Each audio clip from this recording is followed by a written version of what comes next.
Good morning, Year 6. I hope you are okay. And today we're going to start with the word of the day. Today's word of the day is skulk, okay? And it means to keep out of sight with a sinister or cowardly motive, okay? So somebody who is skulking is kind of hiding, and it might be hiding because they're up to no good, like they want to rob you, or because they're scared, like they're trying to avoid you, okay? It's a doing word to skulk. If you're skulking, you are doing something. And the synonyms for the word are lurk or loiter. I love those words. They're both brilliant words. So please write those down as well as the word of the day, the fact that it's a verb and what it means. And then I want you to use it in a sentence. So my sentence is, the girls skulked in the corridor because it was raining outside. So it's like they are hiding. Fabulous, well done, well done. Okay, and on to our grammar. We are going at a pace today because we have a lot of chapter to read. So have a look at these. These are prefixes that change the meanings of the words on the right, the root words.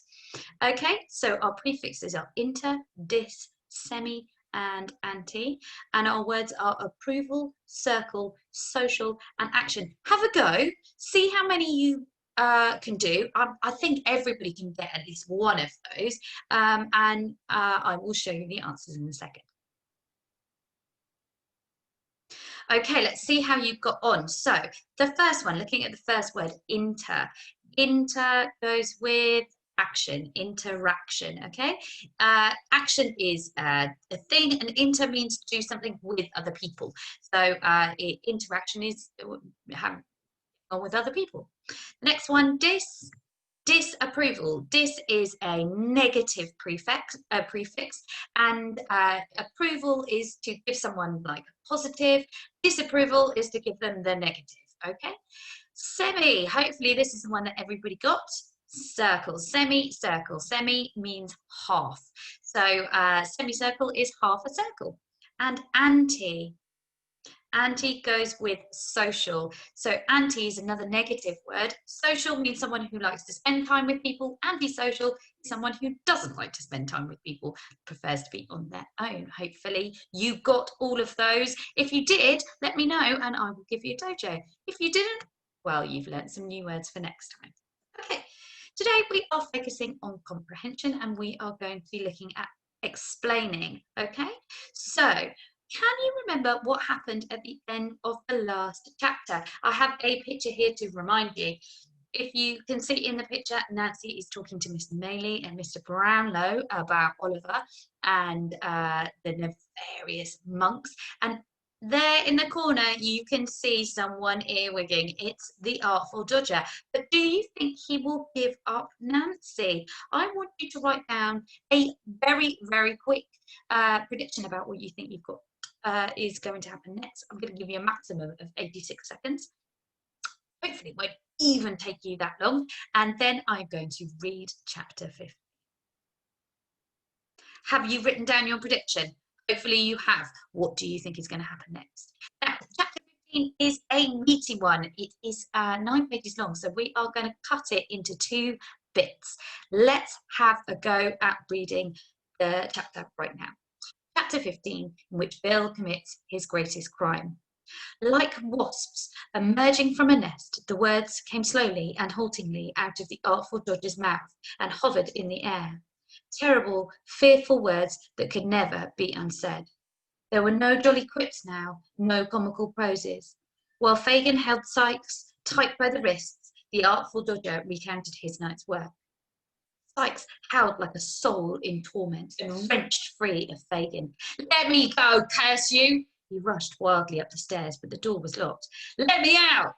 "Bill, Bill, just a word, a single word." Toiling up the stairs, the thief master lay his hand on the lock. "You won't be too violent, will you, Bill? Eh?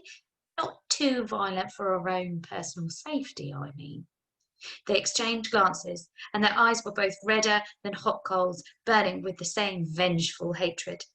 Fagin had let Sikes know of Nancy's treachery, and the minutes of Nancy's life were surely ticking to a close. There was blood on his clothes and blood on his hands. There were pictures etched on his brain, and his ears ringing like a church knell. It's not too late, Bill. I never knocked on you. I never would.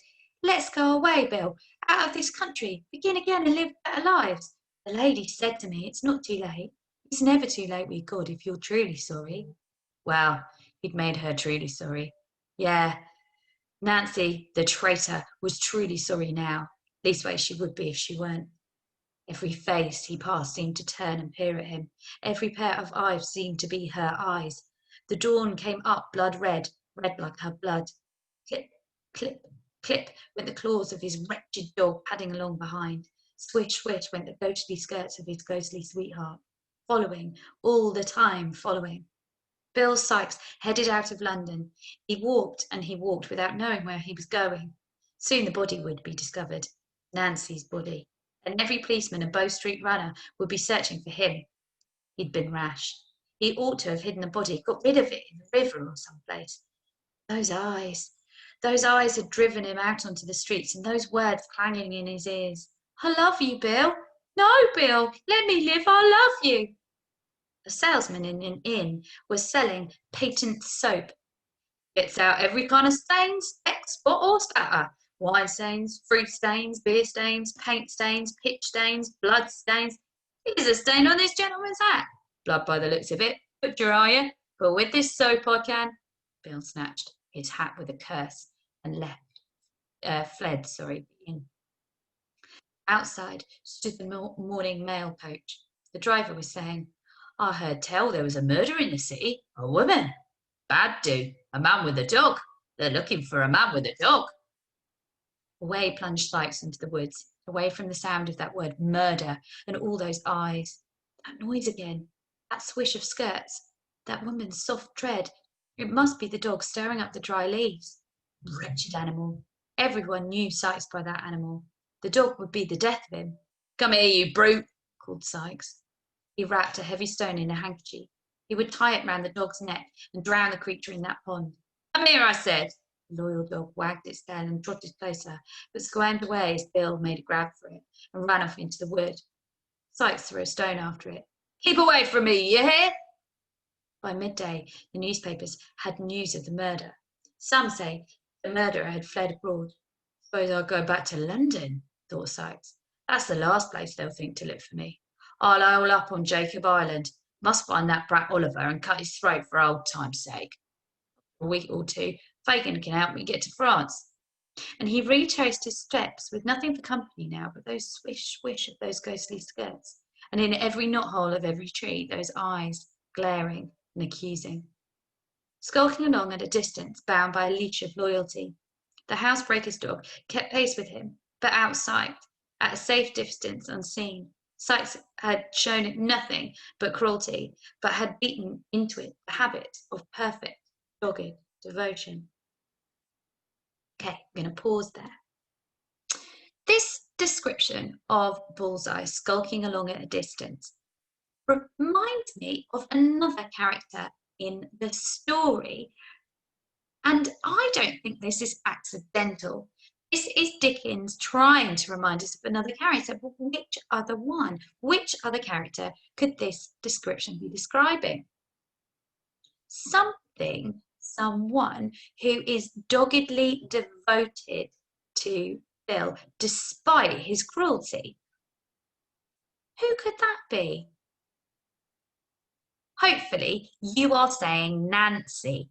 Nancy, who has died at the hands of Bill.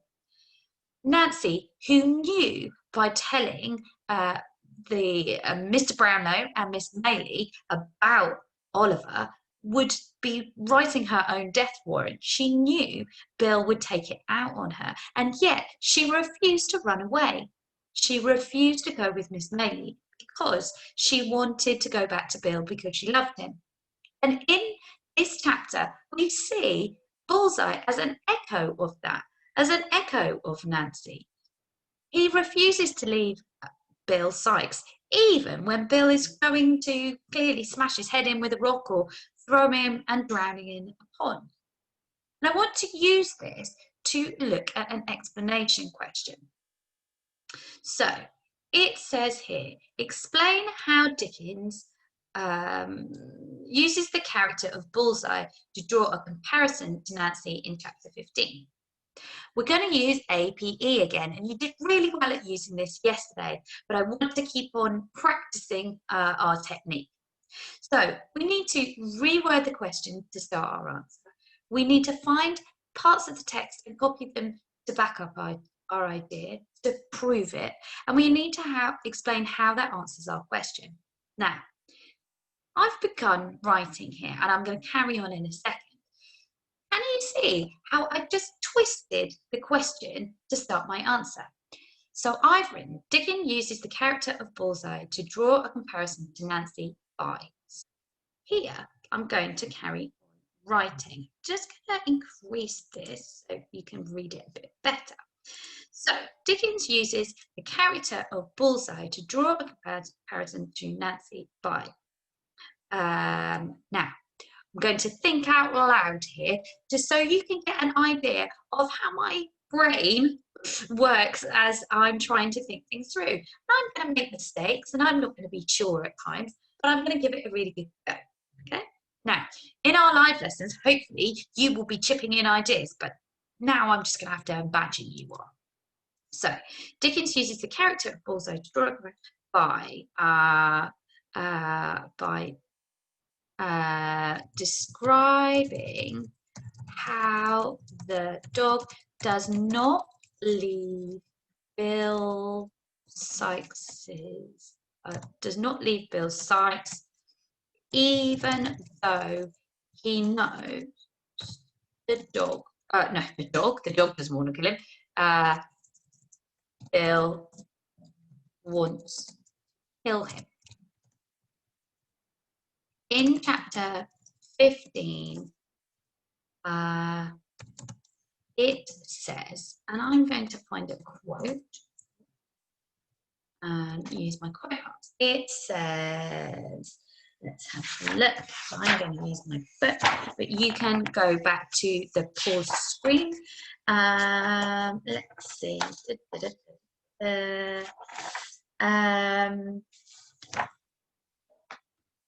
He would, it says, he would tie it. I'm going to use square brackets here because it shows the brackets aren't actually in the text. These are different type of brackets. Wouldn't worry too much about this. This is only if you're word processing. A heavy stone. So, because I need to let my reader know what it is. A heavy stone. Round dog's neck and round creature in a horn. Okay. Oops. Here we go. Right. Close that bracket there. Okay. And then I'm going to paraphrase. And paraphrase is where I'm telling my reader this has happened in the story, but I'm not quoting directly from the story. It's just a fancy word. So in chapter 15, it says, the dog runs away, but later follows Bill London. And then I'm going to say how this is a comparison. This is similar to Nancy in the previous chapter, where she refuses to leave with Bailey because she loves Sykes. Dash, even though she knows she faces certain death, doom, certain death, if he discovers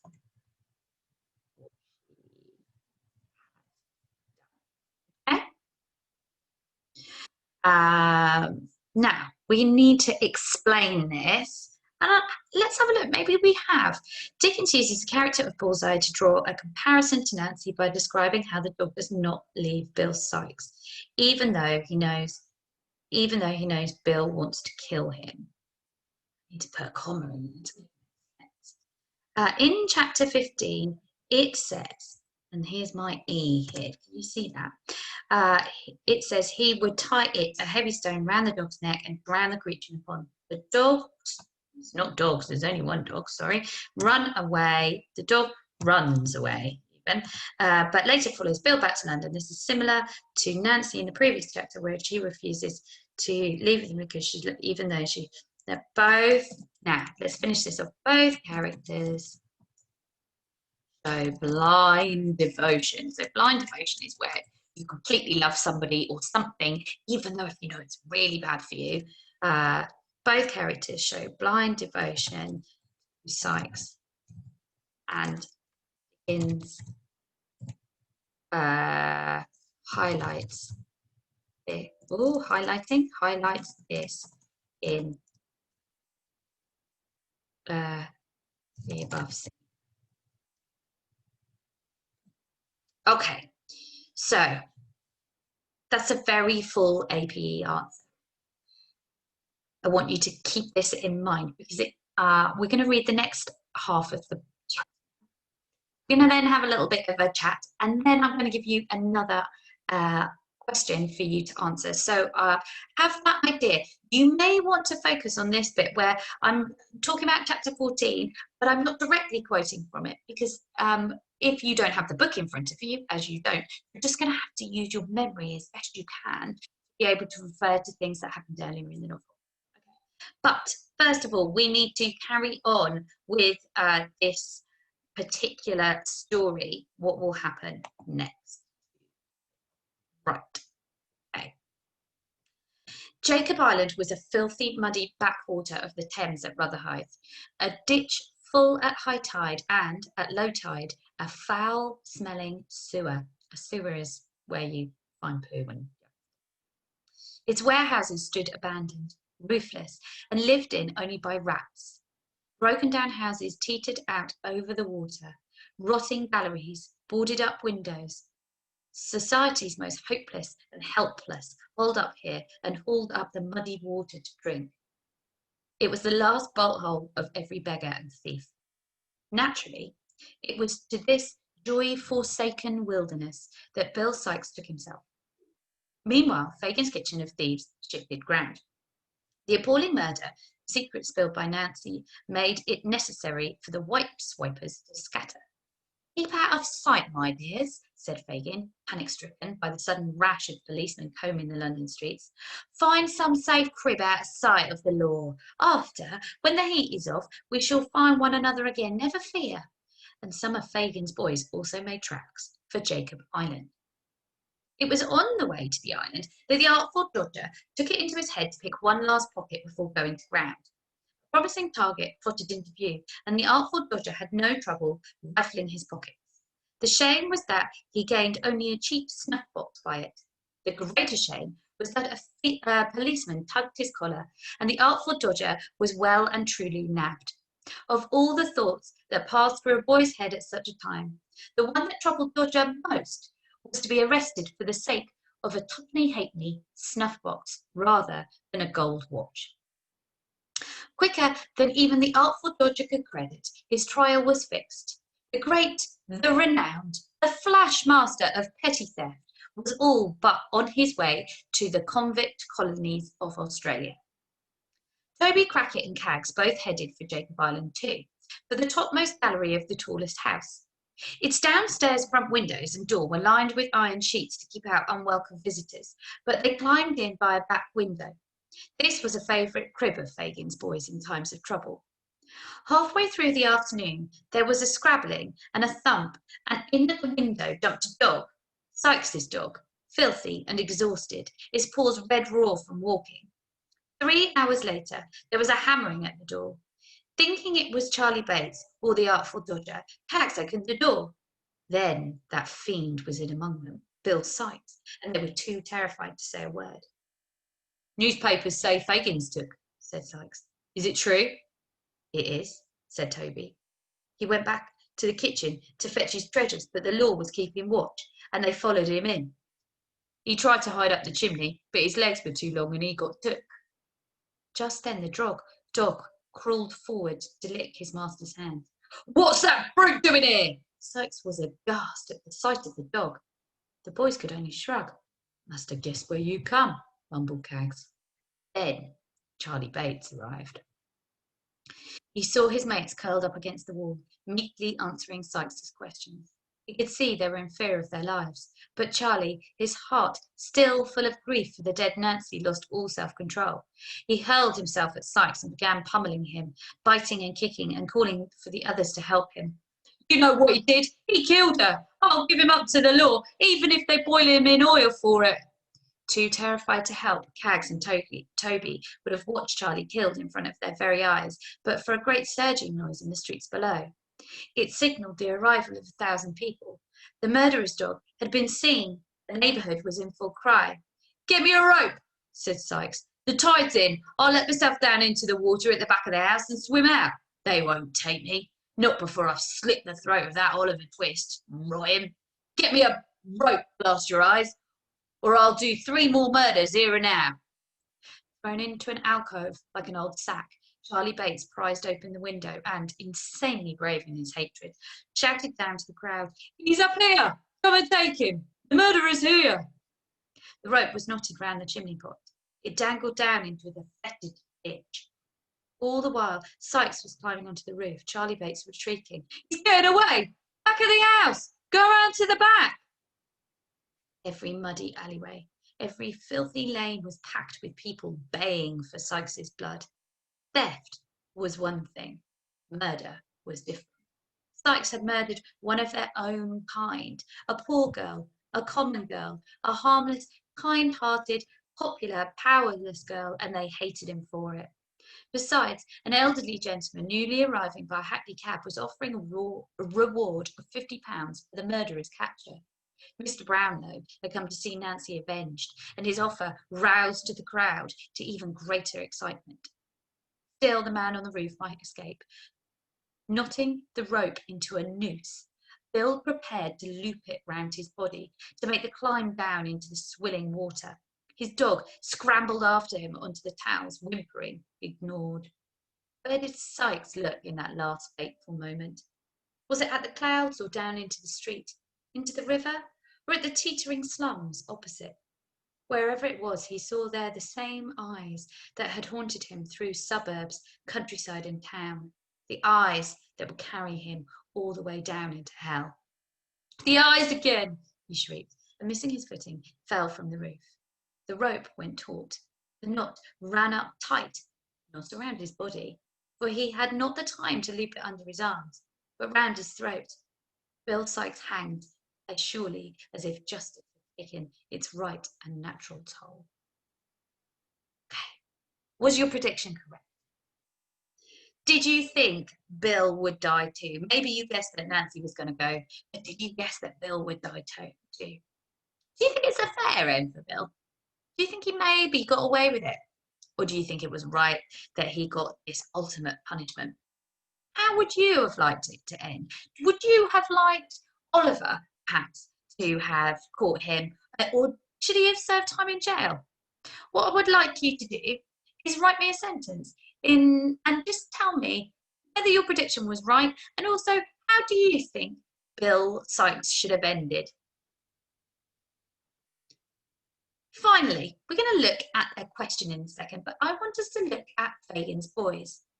There's a quote here taken from the chapter. Charlie, his heart still full of grief for the dead Nancy, lost all self-control. Were you surprised by that? Or did you know that Charlie had a soft spot for Nancy and would want to avenge her? Remember, Nancy knew the boys and she was almost like a servant to them, but in some ways also like a big sister or a surrogate mother. We don't really talk much in the book about the boy's affection for Nancy, but it's all there. Fagin does say that she's all right and that he trusts her. And then later, he's very cross by the fact that she has double-crossed him. So Was it surprising that the boys then stood up to Bill? Bill has always been a scary character. He's always been the one that everybody seems to be frightened of. So was it a change of attitude that made them turn on Bill in the end? Or was it the fact that their love of Nancy was greater than their fear of Bill?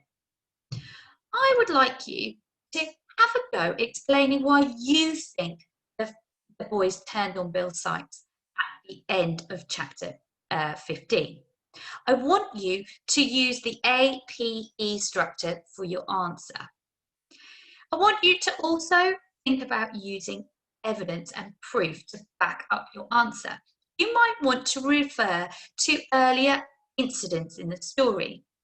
Now, usually I would be asking you to use direct quotes, and from chapter 15 you can by going backwards through this video. But you may find it easier just to refer to things that we have read previously by saying something along the lines of, earlier in the story, the reader finds out that Nancy's like a sister to the boys, okay? So you're not actually using a quote because you haven't got the book in front of you. And this is where this becomes slightly more tricky. However, it's still a valid answer if you can use the right words. Don't just say the boys like Nancy. I want you to tell me when we first meet the boys, we discover that they have a friend called Nancy who looks after them. You need to use that precise language to show that you're not just plucking it out of thin air, you're not just making it up, that you're actually taking it from a passage in the book that you've read. So think about it. Why do Fagin's boys turn on Bill Sykes? Give me your best answer. If you find this particularly easy and want a greater challenge, tell me, was it surprise? Do you think the boys were acting out of character? Was this unexpected for the boys to turn on Bill? Or could we see that actually they did have hearts of gold and they would stand up against someone murdering one of their own? Tell me what you think. In tomorrow's lesson, we're going to be finding out more about the Artful Dodger and what finally happens to him. So make sure you come along. Do not forget to give in your work, and if you have any problems or questions, don't hesitate to. Have a great day.